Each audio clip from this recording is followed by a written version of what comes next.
B division police station વિસ્તારમાં નરસિંહનગર મંછાનગરમાંથી એક અમને દુષ્કર્મની ફરિયાદ આવી હતી, જેની અંદર જે ફરિયાદી છે એ મૂળ ઉજ્જૈનના અને મધ્યપ્રદેશના રહેવાસી છે અને તે લોકો ઘણા સમયથી રાજકોટ શહેરમાં રહે છે.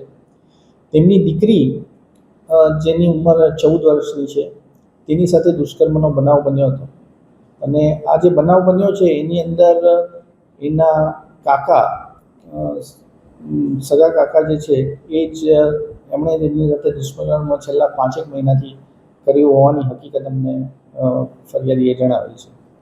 બાળકીની હાલ તબિયત સારી છે અને જે ફરિયાદ નોંધાઈ હતી તે દિવસે એના આગલા દિવસે એના પેટમાં દુખાવો થતો હતો. જે પેટમાં દુખાવો થતો હતો એના કારણે જ તેના પિતાએ પૂછ્યું હતું કે આ શું કામ પેટમાં દુખાવો થાય છે, ત્યારે તેની પાસેથી ગોળીઓ મળી આવેલી હતી. જે ગોળીઓ ગર્ભ ન રહે તે માટેની હતી.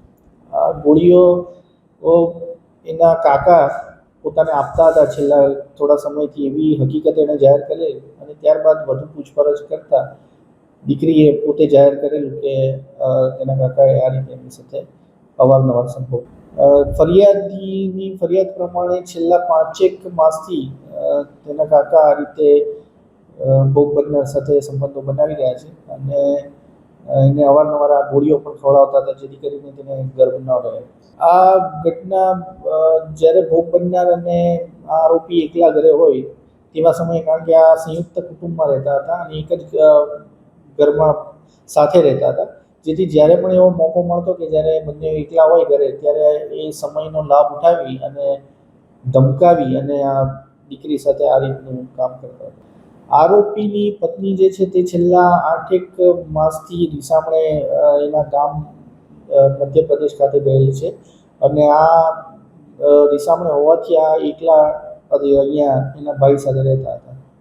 હાલ પોક્સોની અને આઈપીસીની અલગ અલગ કલમો હેઠળ અમે ગુનો નોંધ્યો છે અને આરોપીની ધરપકડ કરી. આરોપીના અમે કપડાં કબજે કર્યા છે. તેના એ સિવાય જે જગ્યા પર આ બનાવ બન્યો છે તે બનાવવાળી જગ્યા પરથી પણ મહત્ત્વના પુરાવા એકત્ર કર્યા છે. તેમજ એફએસએલના અધિકારીઓ અને ક્રાઇમના જે એક્સપર્ટ અધિકારીઓ છે તેને સાથે રાખીને જે પણ મહત્ત્વના પુરાવા ત્યાંથી મળ્યા છે તે પણ અમે લીધા છે. એ ઉપરાંત આગલા દિવસે જ્યારે ભોગ બનનારના પિતાએ પૂછવા માટે કે આ ખરેખર દવાઓ તમે પીવડાવતા હતા કે કેમ, એવું મેસેજ કર્યો હતો. તો એ વોટ્સઅપ મેસેજ અને એ તમામ ચેટિંગ જે છે ફરિયાદી અને આરોપી વચ્ચે થયેલી તે રિકવર કરવા માટે અમે તેમનો મોબાઈલ પણ કબજે લીધો છે આરોપીનો.